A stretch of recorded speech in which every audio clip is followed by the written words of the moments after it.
We live? Okay, great. So welcome to LEAD360's inaugural LEAD360 HIM production and conversation, which is extraordinarily important to not only America, but definitely towards African-American men. I have people, I'm trying to make it real easy on myself, have people that don't really need a lot of introduction. So I got literally the establishment of Black media, Ed Gordon. I've got a absolute 100% brandpreneur here, and I got the next president, Black president of the United States, Bakari Sellers here, right here. I was going to say Marvin Gaye, but Marvin Gaye seems to be gone. So before we get started, I'm going to put a couple announcements out real quick, Lydia. So this year we're going to have, Bakari was just telling us worst place to put a conference and a book is in the middle of a pandemic. So we've been able to shift and ebb and flow. Our combine was actually scheduled for beginning of June, but we're going to have our virtual combine beginning in September, which is going to be really something special. We are working very hard on that pivot. But LEAD360 HIM will happen in September of 2021 at Morehouse College, backed and supported by the president of Morehouse College, my mentor, Dr. David Anthony Thomas. So we are looking forward to next year. I'm looking forward to having the gentleman here on there as well. We're going to do some fundraising for Morehouse. We're going to have an awesome time. Additionally, tomorrow, we announce our executive of the year for the years 2020 and 2021. We felt it necessary to stretch this thing out a bit because we won't get together live if Corona lets us into 2021. But Soledad and Dorinda will be there with us. Dorinda Walker is kind of the heart and soul of LEAD360 right now. She's doing a lot of strategic direction. She's the person who said, you know what, right now is the time to get the men together. It's amazing how our women push us to get together. We're celebrating Beverly Evans Smith, who is the president and CEO of Delta Sigma Theta, Inc., who has been a very significant mentor, partner, and sponsor of LEAD360.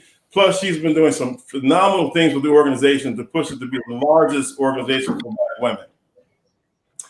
I would literally get lambasted, but if I don't talk about my favorite job is being a father. I'm a father of 4 kids. I have Matthew and Joy, the older ones. The 2 littles are Maxwell and Maya.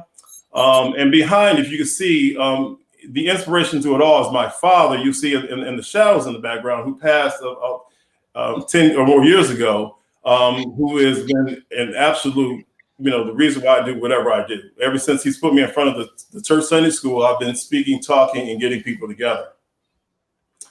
Literally this year started off really rough, especially for fathers. On my son's birthday, which was January 26th, we lost an iconic father. And to this, I'd like to dedicate this particular, this addition to is Kobe Bean Bryant. Not only was living in LA and being a Laker fan all my life, and not a Pistons fan, Ed, but a Laker fan. The reality is we were there when the championships were, at least the last championships were won. But we missed mostly about Kobe Bryant, which is most universal, was his iconic fatherhood. And we're going to miss that. That impacted Black men emotionally more than I've ever seen in my entire life. So this has been a very, very, very significant and pivotal year. We're dedicating this to the memory of Kobe Bean Bryant. So once again, I've got literally deity on the line with us. So we're going to get at it really quickly. So I'm going to start out with the elder statesman, Ed Gordon. Literally, he was talking about, were you about 46, 47? The reality is, I gotta tell you, I'd tell if I could have had a virtual autograph, I would have asked for it earlier today. I'm gonna start off with you. I'm just gonna jump in if you don't mind. I've been taking the course from Nick Nelson and say, hey, just go for it. So in Essence Magazine, there's an article entitled "Daddy's Still Got You." You take us through a special journey of your relationship with Taylor. who you referred as Daddy's little girl. Can you give a bit of a glimpse into your fatherhood, that special relationship, and like Kobe, how you're raising an awesome daughter?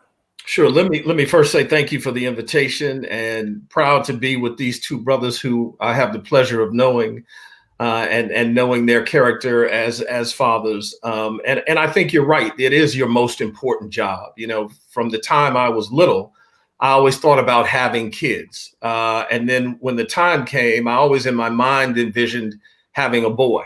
That's all I ever thought about. I figured he'd play ball like I did. He'd be the one scooping up the little cute girls. I could, live vicariously once again through him. And then God gave me a girl, which my brother told me, that was your male ego talking when I told him, oh man, I'm having a girl. He was like, she will love you like no other woman will love you in your lifetime. And I have found that and have a fantastic relationship with Taylor to this day. I had done an article for Essence called Daddy's Promise many years ago when Taylor was a little girl. And I talked about how she changed my life. And if you think about, Donny Hathaway and saying that, I want to be the me you envision me to be, that's what I wanted to be for Taylor.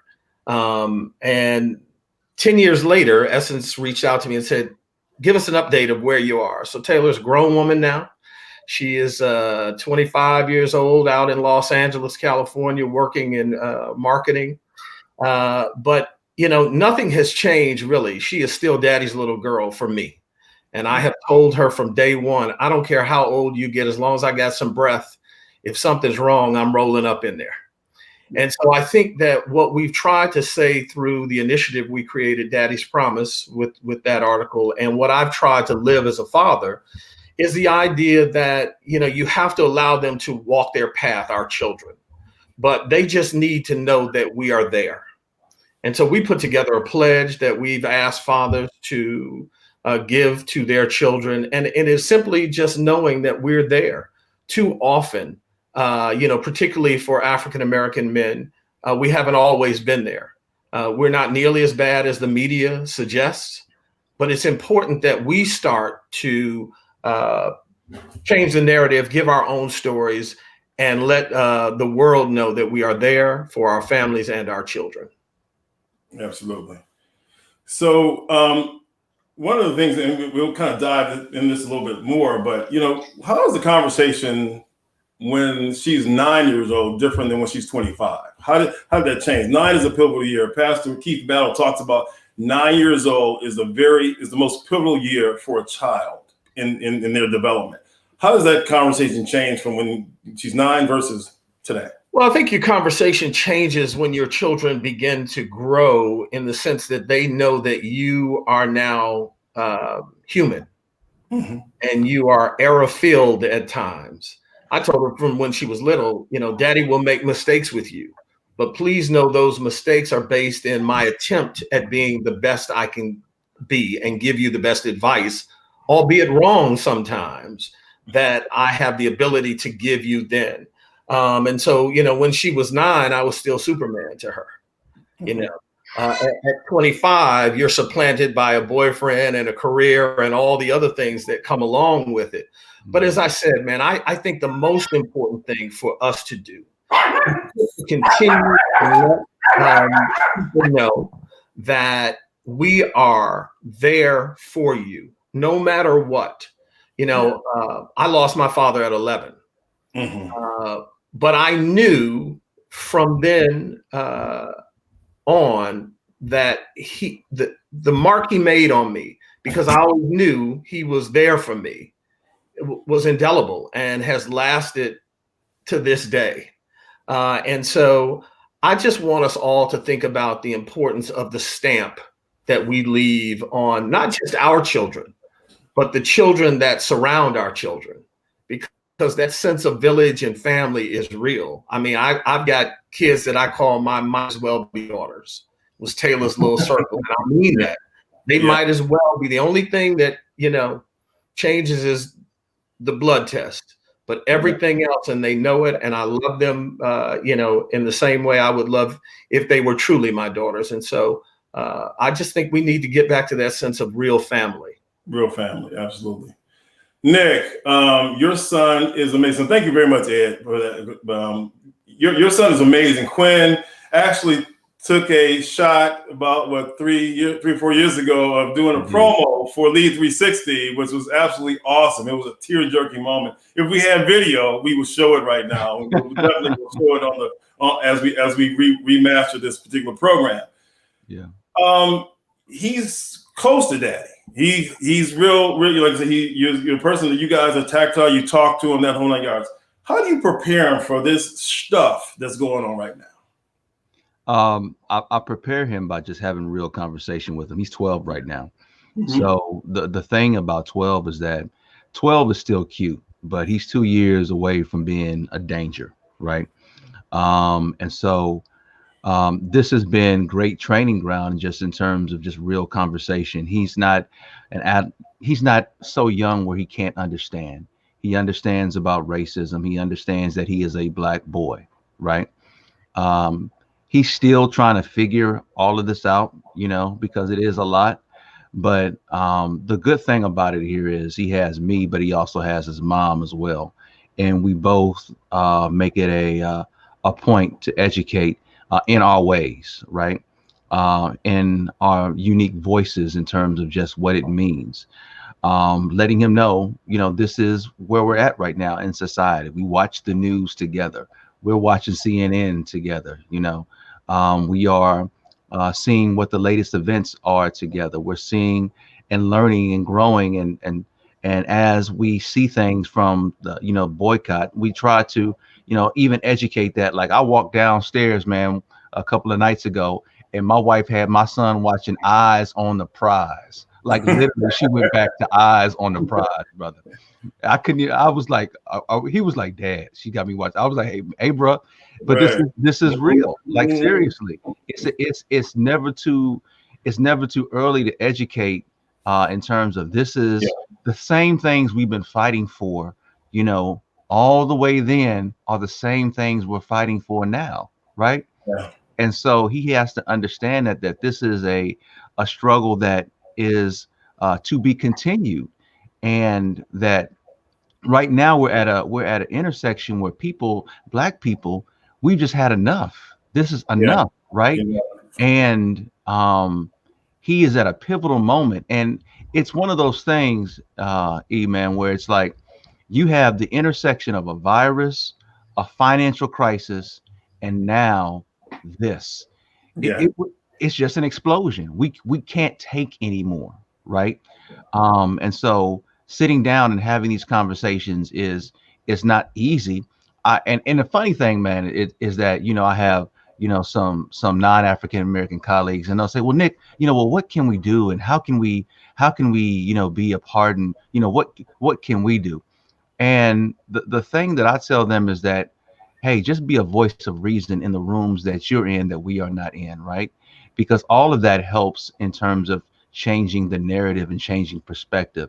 But as it relates to my boy, we just have real conversation with him, treat him, like, hey, this is what you need to understand so that he's prepared and he's not shocked when it happens or if it happens to him.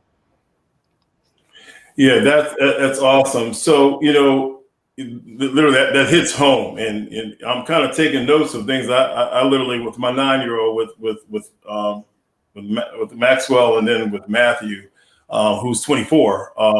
He's very insightful. I can learn as much from him as he can learn from me. Like you said, when you start becoming human, you start having a dialogue. So I really enjoy that particular relationship. Bakari, so a couple different. This is two parts. I saved best of this segment because I know it's going to get serious real quick. You mentioned that a very passionate and emotional interview on CNN that this is not the America that I want to pass down to my children. Part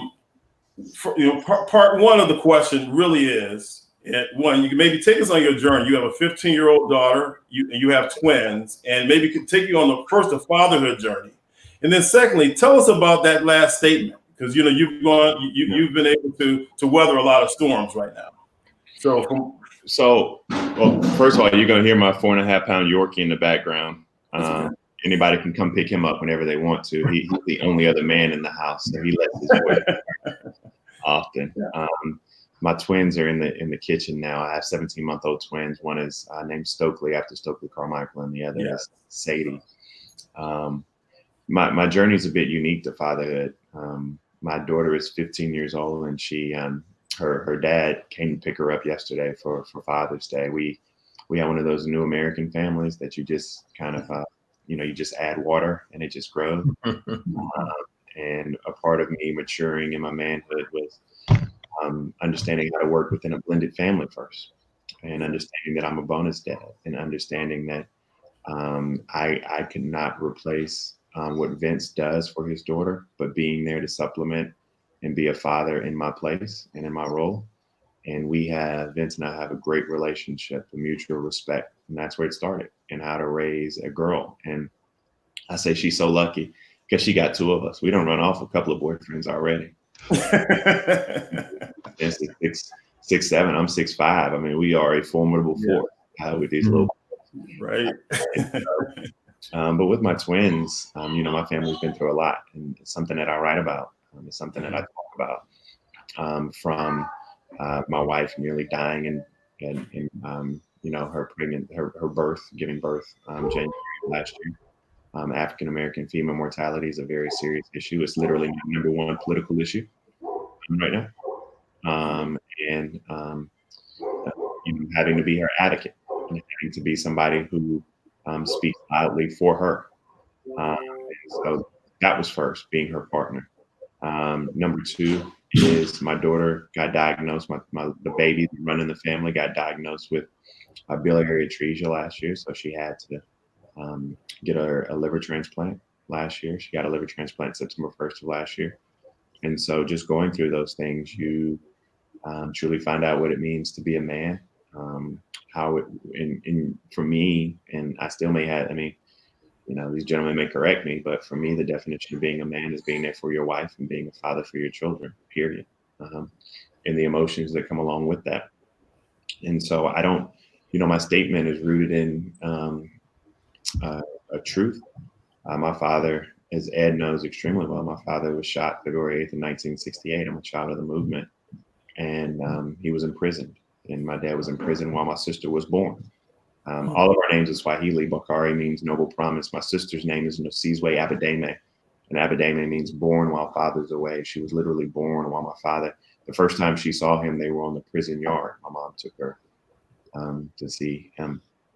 And I know how hard Bob Moses and James Foreman and Marion Barry and Stokely Carmichael and Julian Bond and Kathleen Cleaver, and the list goes. I know how hard they work to provide a better America for me, one in which, those SNCC activists, they get so excited when they see me because I'm a product of their labor. And so my job now is to work that much harder, because I was surmised with this. My 15-year-old, she was protesting last week. And in thinking about it, it gave me a great sense of pride, but it also gave me an innate sadness.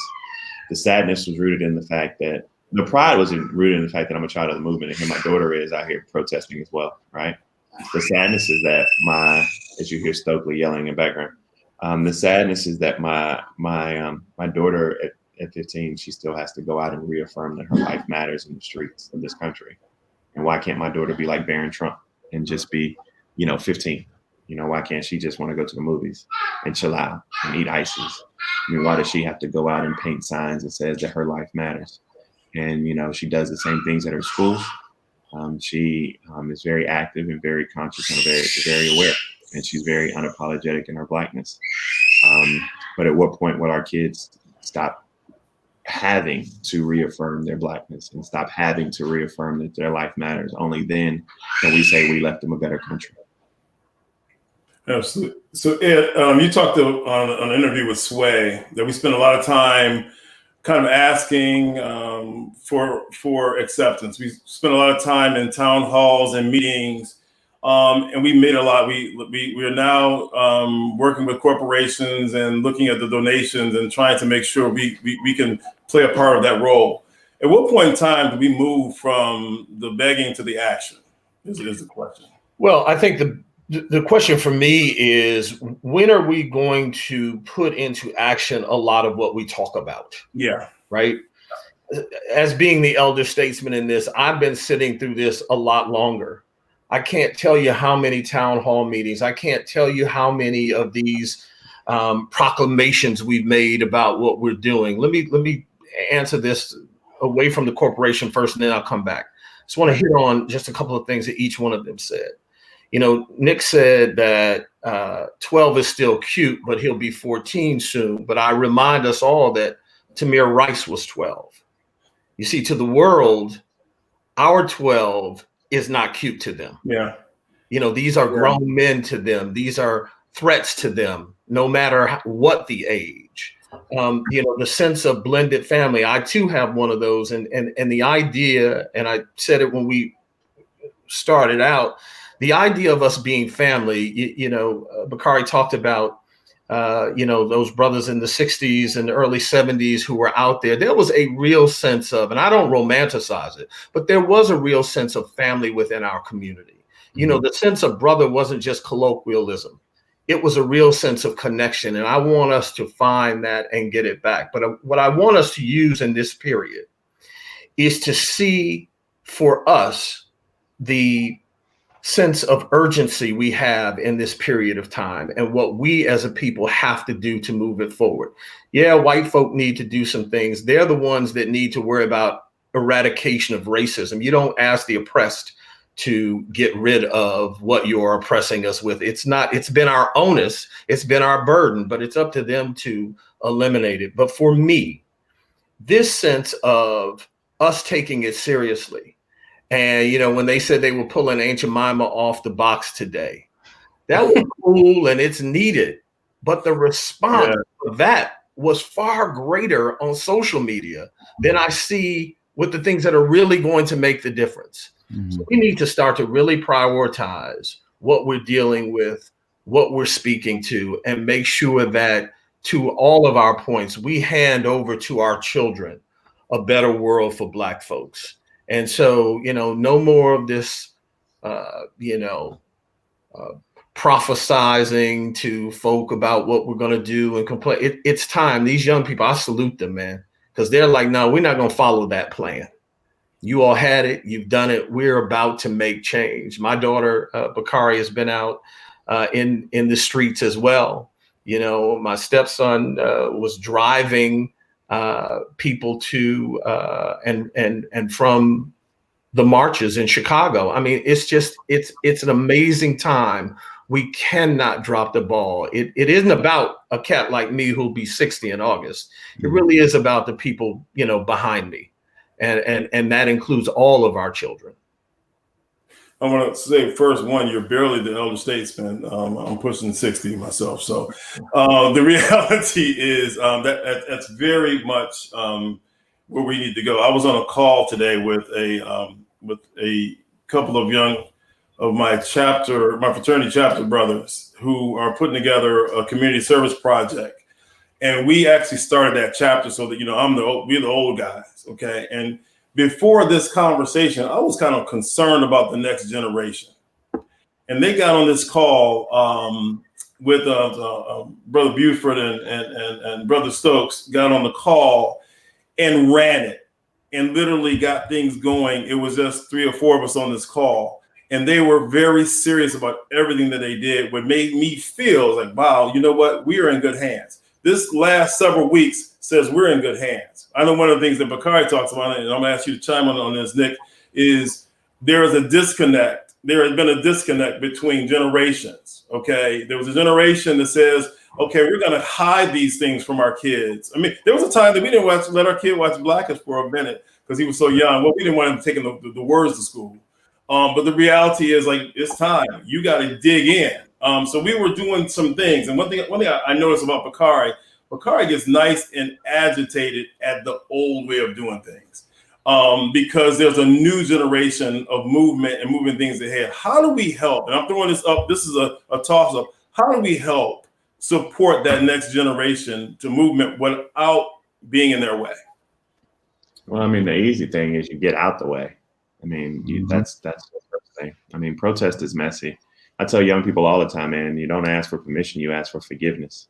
My father's somebody who sometimes he'll call me and he'll be like, man, I first of all, I don't protest at night.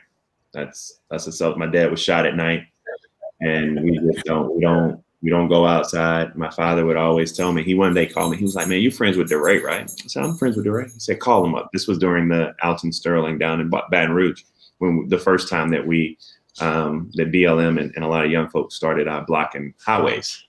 And he was like, man, look, man, tell them they got to stop protesting at night, because people do under the cover of darkness what they otherwise wouldn't do.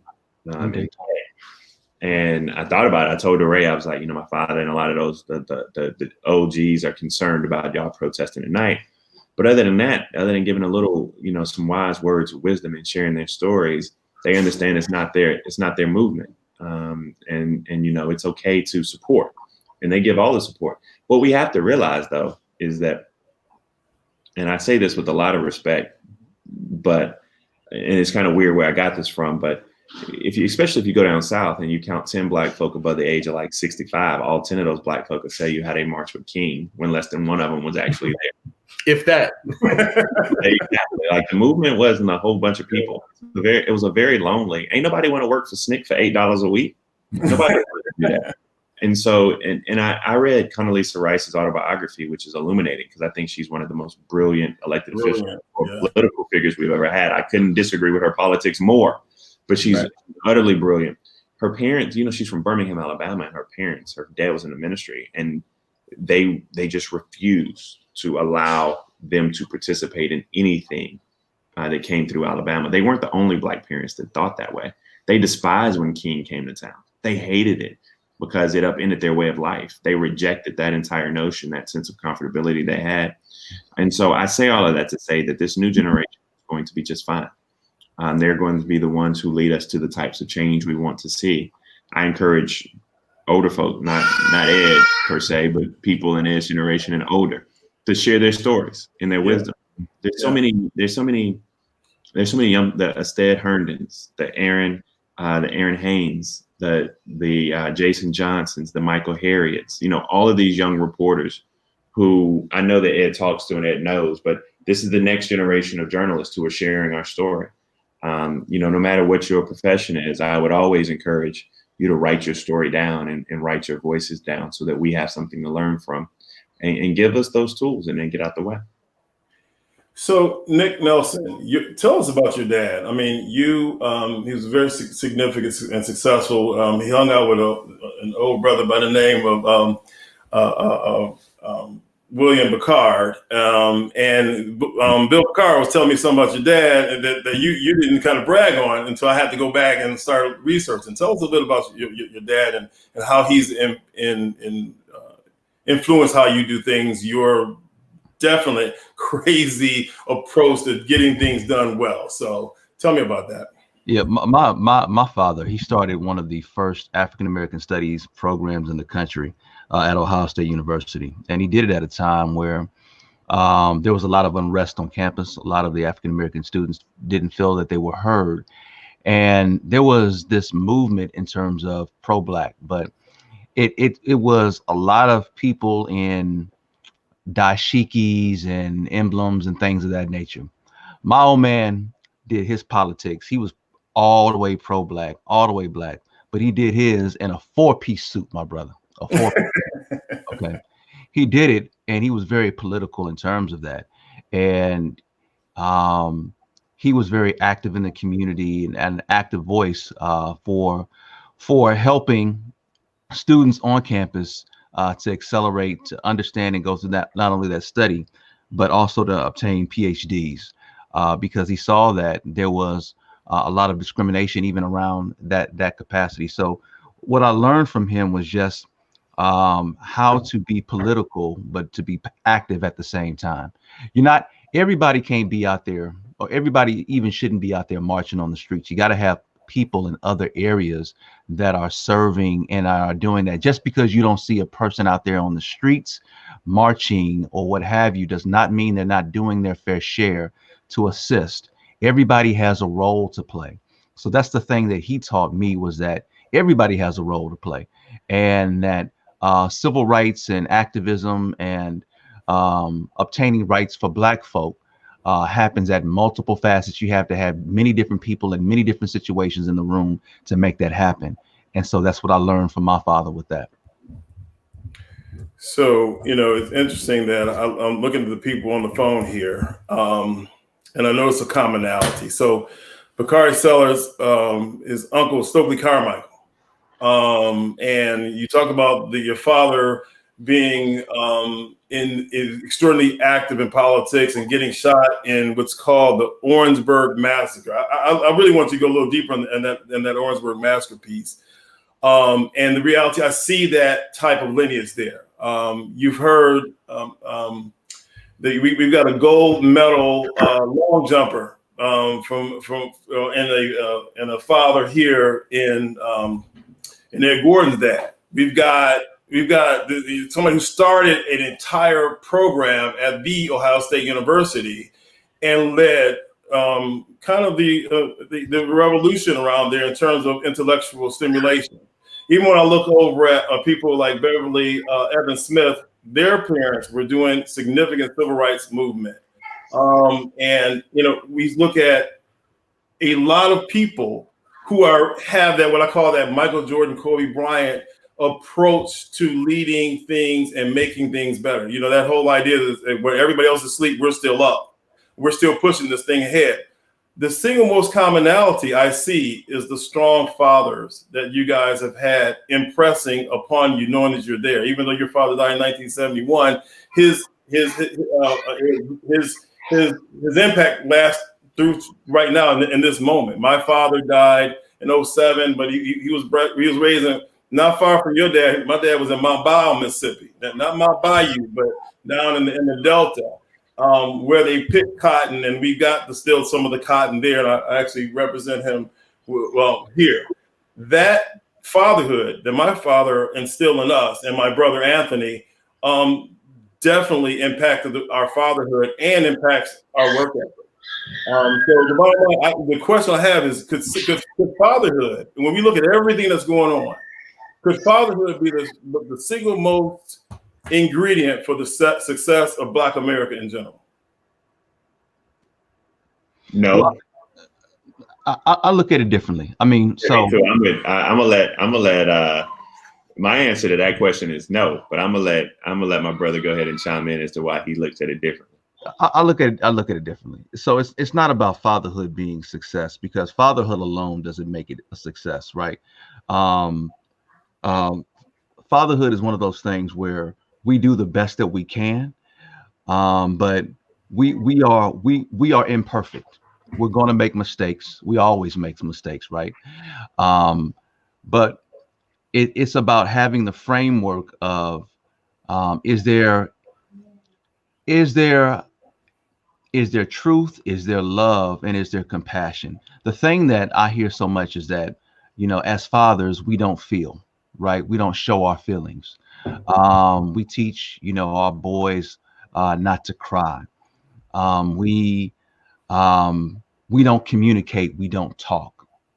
I think you even said something about, some of the older examples that we had in terms, especially like my father didn't teach me about finances and things of that nature. Boy, stay in your place, right? If I want your opinion, I'd tell you what I want you to think. That sort of deal. The best thing that we can do, as men now, is to increase that communication and dialogue that we have with our children, and to, as much as we can, be open and honest with them in terms of just what's going on in our world, what's going on with us, right? But I don't think, as men, we're the cure for America or the ills of it. I mean, we're trying to figure it out like everybody else. I'm gonna take a slightly different tact. I think that one of the things, to Ed's point, that we have to do a better job of within our culture and community is, I'm a product of the proverb, it takes a village to raise a child, period. My dad's a dope individual, right? Like my dad is he's my hero, right? And so I firmly believe in fatherhood and the value thereof, but it really does take a village, especially in this environment. Mm-hmm. I would not be here if it wasn't for, the lessons and learning of people like Kathleen Cleaver, right? I wouldn't be here if it wasn't for Stokely or Julian or Ella Baker, who my dad drilled in our head every day of the week was the strongest woman that he ever knew. My dad still believes that Ella Baker, Fannie Lou Hamer, and Mamie Till are the three most influential people in the movement. Not women in the movement, like people in the movement, right?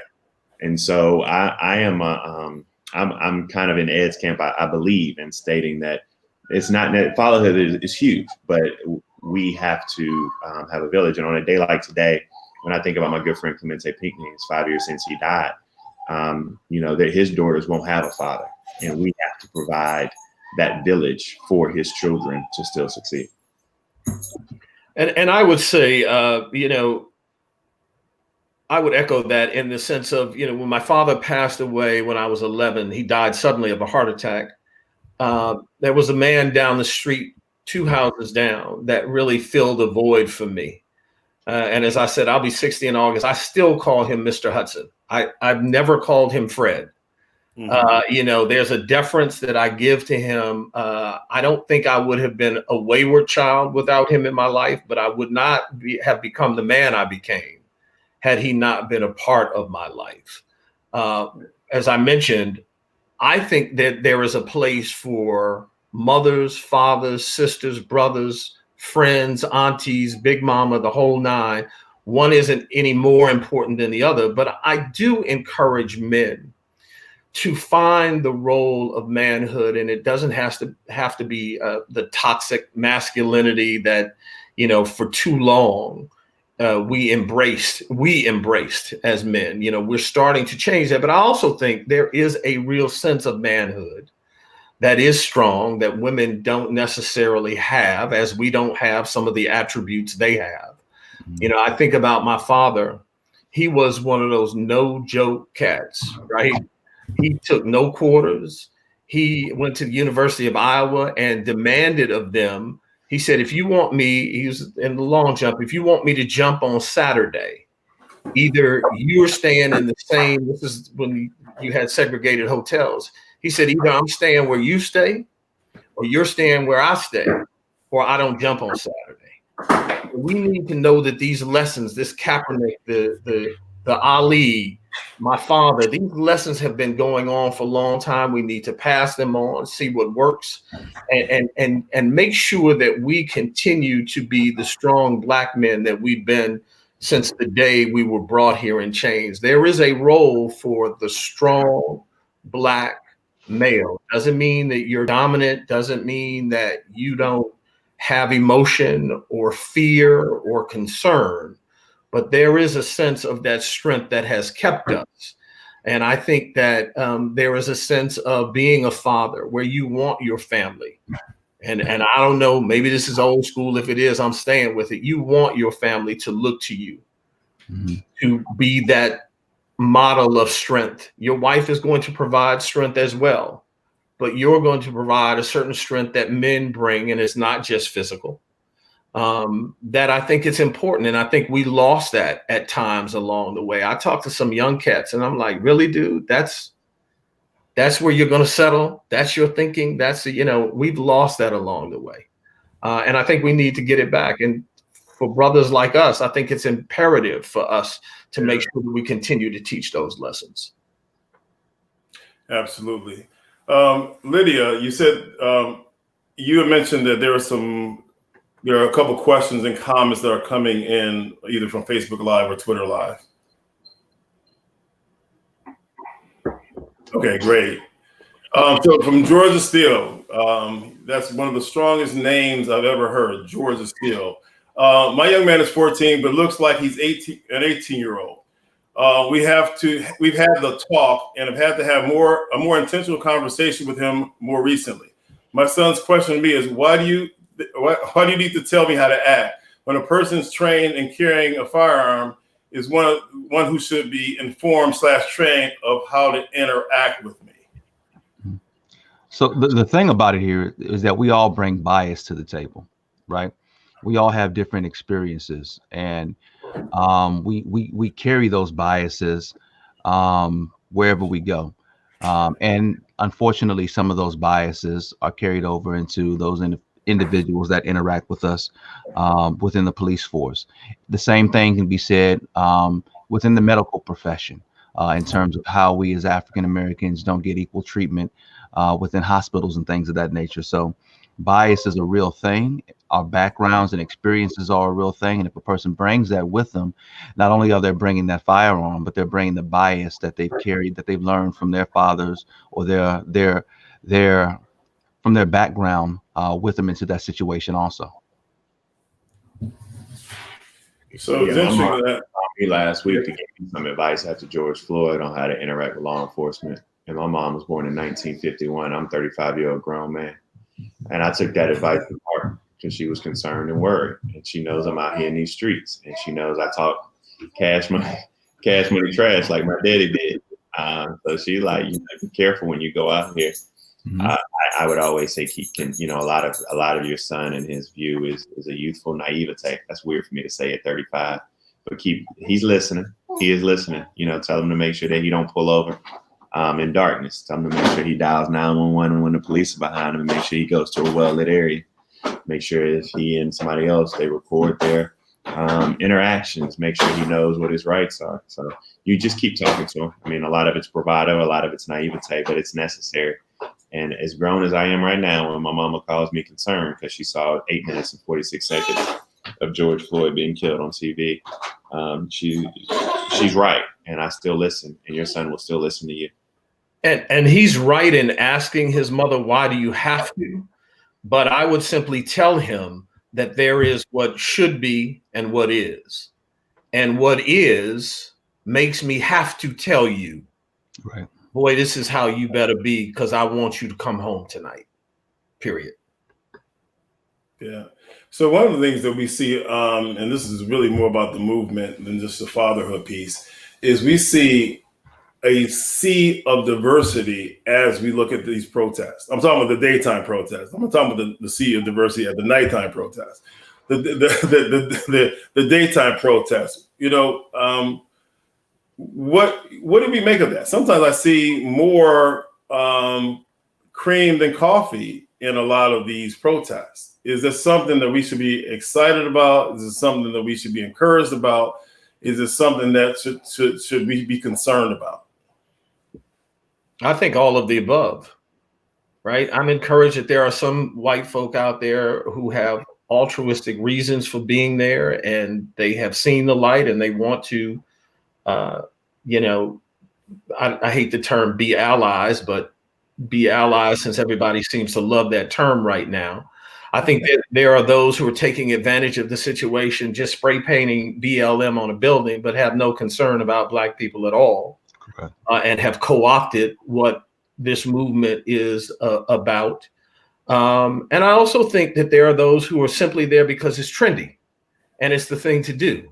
It's like, it's almost like, let's go out to eat tonight. Well, all the restaurants are closed, so let's go march tonight. Right. To do, and it's what your friends are doing, and it's the down thing. And you can call your friends or sit in the Hamptons next summer and say, guess what I did last summer? And so I think it's all of the above. And we need to lead this movement, though. We cannot let it be co-opted. Yes. We can't be concerned with the idea that, well, they're marching along. What we need to make sure, as we saw in Georgia with that Wendy's that ultimately burned, that wasn't us burning that. Right. They have video and still photos of that white woman spraying the accelerant in there. Mm-hmm. Yet the media has not done a great job of discerning what is truly a Black Lives Matter protest. It's all lumped together. And so people like myself and Bakari and others have to make sure that we kind of drive that road to make sure that people understand that every movement that we're seeing is not about Black Lives Matter, but nonetheless, it's a fight that has to continue. Absolutely. Bakari, thoughts? Yeah, the first thing that I would say, as my kids are going crazy in the background, what happens when we're not in a panel in some hotel air conditioned lobby? We at the house. I got on my kids screaming in the background. I am cautiously optimistic. I think that I always, in the South Carolina legislature, I would always go by this old political saying, trust but verify. All right. That's kind of where I am today, trusting but verifying. I'm really happy. I hate Clemson with all my heart. Like, I'm a big South Carolina Gamecock fan. But Trevor Lawrence, the quarterback from the Clemson Tigers, speaking out. Deshaun Watson, DeAndre Hopkins speaking out. Taylor Swift speaking out. And let me just tell you why I know culture's changing.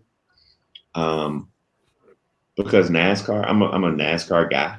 I mean, I'm in South Carolina. That's just what I went to Darlington a couple of years ago. Bubba Wallace. I was a big Junior fan. And by the way, Junior was Daryl Earnhardt Jr., who's just being inducted into the NASCAR Hall of Fame. He was ahead of this like a full decade, or 2 decades prior to. But NASCAR is like banning Confederate flags. And Bubba Wallace raced a car that was probably I think it was the 17th, 18th fastest car out there, finished 11th with Black Lives Matter on it. I mean, it was just the ancestors pulling that raggedy car he had over the finish line, right? So things are changing, but we've been here before. I remind people of that. We've been here before with India. We've been here before across the Edmund Pettus Bridge. We've been here before 5 years ago in Charleston, where you felt like the consciousness of a country was waking up, and then we didn't meet that moment, right? And that's my biggest fear, that we'll let this moment pass us by too without making substantive change. And so I'm trusting but verifying. I'm taking one day at a time. And to Ed's point, while we have Aunt Jemima, is 131 years past due, I get it. But like, how much diversity do you have in your C-suite? There are a lot of corporations right now that will pay a lot of money to make this a moment and not a movement. Trust me. They'll offer up $100 million to whatever cause you tell them to, just so that this thing can be done with. Right. Because it's comfortable. And we have to make sure that we're asking the right conversations and asking for the right things. Yeah. And, the biggest question, Bakari, is what are those right things? Well, let me just be clear about police reform. While you're here and you ask for solutions, we need a national database to report misconduct to, one that has teeth, not what Donald Trump did in the Oval Office yesterday. We need to make sure that people that these small, because right now you can be chief of police in Valdosta, get fired for beating somebody, and go to Atlanta and be a cop, and nobody would ever know. Yeah. Right? We need standardized use of force guidelines and training, which bans things like chokehold. The fact that we're still arguing over that is just silly to me. Breonna Taylor and George Floyd, they literally paid good money to the law enforcement departments which murdered them, because our tax dollars go to the Department of Justice. And the Department of Justice issues these grants to all of these police departments without any accountability or oversight. And we need to make sure that any money goes with civilian oversight and accountability.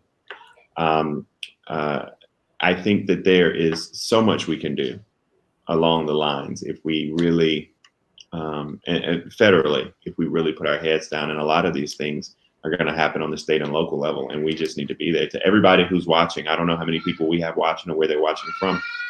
I would be like, when's the last time you went to a city council meeting or a school board meeting? I mean, it's cool to show up and listen to the 4 of us. I get you. That's fine. I would much rather you spend an hour like clicking off of us and going to your local school board to figure out how many school resource officers they have, and why your school got 15 school resource officers and no guidance counselors. Like, just, trying to figure out the answers to these questions. So, Ed, you, Dorinda, Walker, you, several others are getting significant requests from a corporation standpoint. You're seeing individuals like Black Enterprise and other entities start to dive into the moment with regards to, I call it Black Leaders Matter. But the reality is they're diving into the moment. What are the right things for corporations to do? What are the wrong things for we who are on the other side or be in the service industry to do? I know we had that conversation a bit. But kind of, what should happen? What do you fear that might start happening to make it a moment versus a movement? Well, I think Bakari hit the nail on the head. Bakari, and I thank him again, was part of a book that I was literally in the midst of a book tour that the pandemic stopped, called Conversations in Black, because even before all this, I felt that our community needed new narratives. new thoughts of how we get past this glass ceiling we've been bumping up against. And I think Bakar is absolutely right. It's not enough to make a change because pressure is on you externally from something that has grown to rock a nation. If in fact, the only person you have in your C-suites is the head of diversity and inclusion, they don't have a direct report. They have very small budgets and no one pays them attention, in the meetings. It typically is a CEO that makes real substantive change. If you see it in a corporation who says, no, I don't care what this is. This isn't for the annual report. This is the climate and environment I want to build. And I think it's important for us to start putting our dollars where our mouths are. I think about, the Gucci uproar when they had the sweater that looked like an ape, but literally a month later, I saw celebrities, Black celebrities with Gucci apparel on. Some of the same Black celebrities who that week were putting hashtags about Gucci. And we have to find sustainability in everything we're doing, or it will not work. It'll be exactly as Bakari said. We will just be repeating the same history, just in a different point of history. And so if this is to be the moment we want it to be, we're going to have to find sustainability. That's how the Montgomery bus boycott worked. Most people don't know that that went on for over a year. Yeah. 382 days. Absolutely. And so, if you think about that, that's how we have to look at this. This is not going to change. And the environment and the climate and the people who were racist, or at least, if nothing else, just benign to all of this, aren't going to change in 2 weeks. And so we have to be ready for a fight. The only thing that I'm asking for, and I don't know how we're going to achieve this, because we have so many voices out there, there has to be a culmination of our asks at some point, at least for the bigger things. And I don't want to be pitted one against another in our corners. We never have had a singular voice, even when Dr. King was quote unquote the Black leader. But we have to make sure that we find a way not to be pitted against one another in terms of our asks and our wants. So, one of the things I as over the last couple of weeks, I've been able to see, and thank you very much for that, Ed. Bakar, you've been on tour, and you've been on CNN and National Public. It was interesting. The public broadcasting was probably the most interesting interview that I saw, but the lady called in crying about the fact that you're mad at America. And you handled that. I got to tell you, man, I got to take classes from that one. You handled that with love and concern, man. I don't know how you were that calm. Tell us about what the inspiration behind your book, My Vanishing Country, and then, tell us kind of how, tell us about the pickup, about the questions you get. Tell us something about that. We've already bought Ed Gordon's book and we're going to take those books and have them donated to, because we have for our conference. We're going to buy some more, Ed. We're going to buy some more for the next conference. We're going to send the other books over to Morehouse.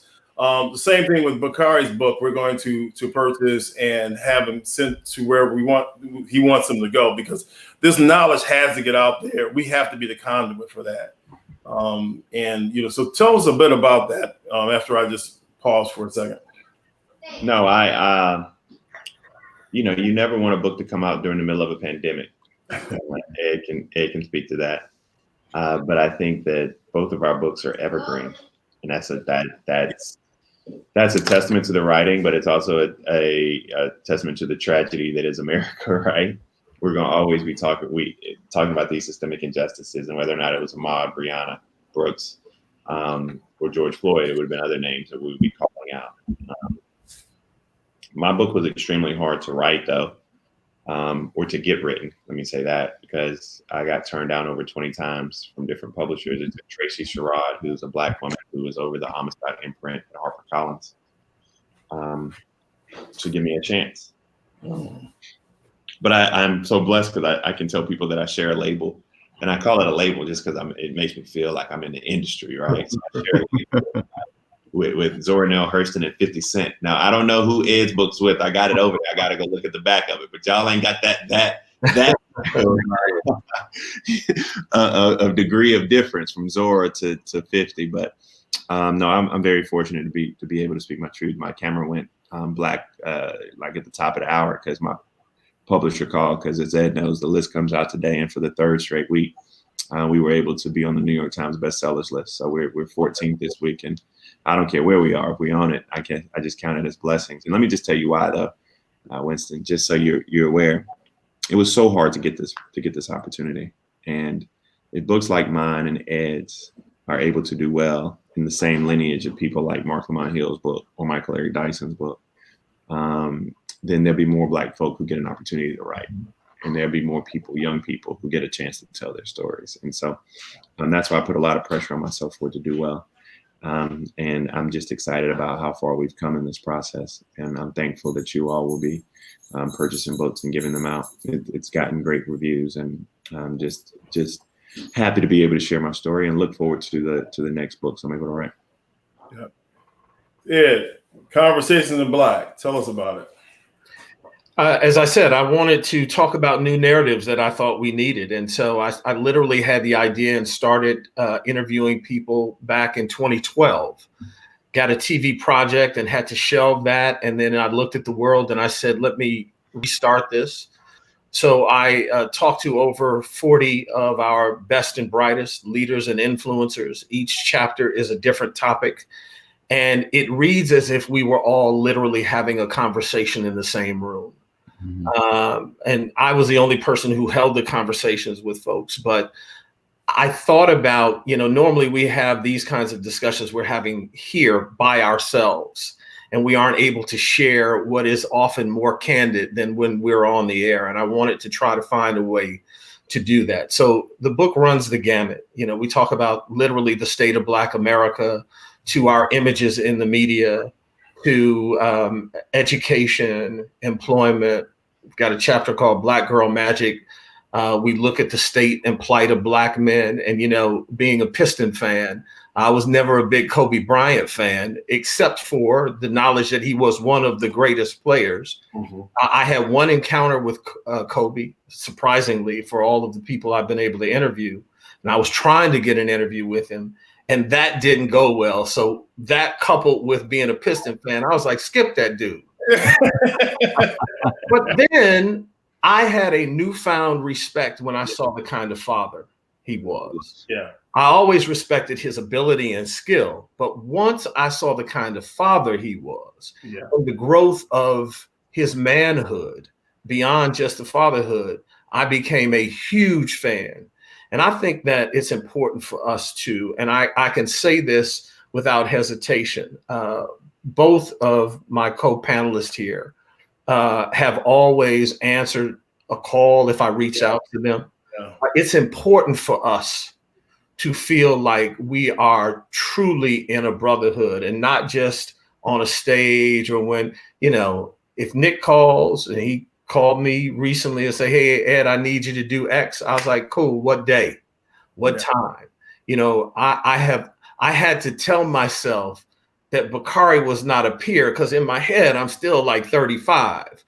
But have always been a fan of his, and became an even bigger fan when I found out how young he was. Mm-hmm. I understood the idea of him being elected young enough, but it still didn't register until I said, this dude's only 35. I could literally be his father. I'd have started a little young, but I still could have literally been his father. And so, here's a brother that I can say is the epitome of everything I would want my son to be. Yeah. Or who I want my daughter to bring home, or, who I can admire for knowing history and walking in that same line. I think it's important, man, for us to model what we want our community of men to be. Yeah.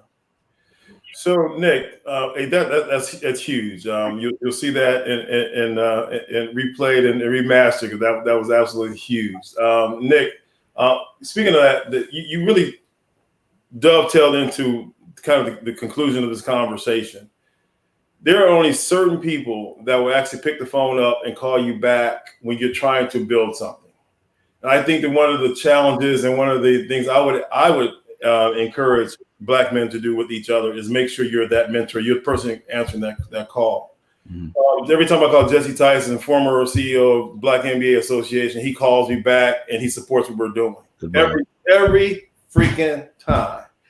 Every time I call David Anthony Thomas, I say, hey, I need you to come down here. We're going to be here. I need you to support me. The text comes back, the call every time.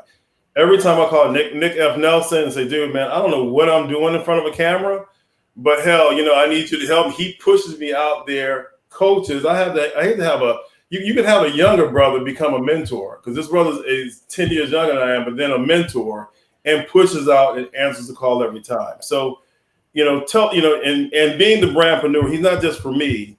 There are thousands of people to look and call Nick F. Nelson mentor. So take us home, Nick, man. Literally, I want the last word to come out of Atlanta.